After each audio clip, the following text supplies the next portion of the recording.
4 साल बाद उसकी कॉल आई तो वो रोई जा रही थी। मैंने वजह पूछी तो कहने लगी, प्लीज़ मुझे माफ़ कर दो,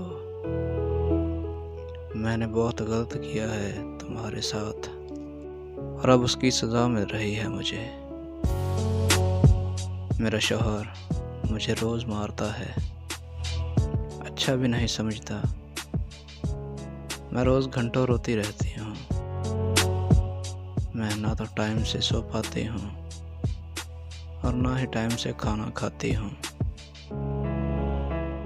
मेरा यहाँ कोई ख्याल नहीं रखता जैसे तुम रखते थे।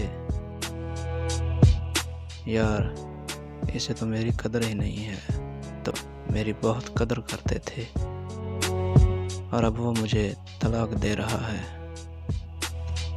मैं मुकम्मल नाकाम हो चुकी हूँ, मोहब्बत में भी और शादी के रिश्ते में भी। मेरी ज़िंदगी की ये आखिरी कॉल थी।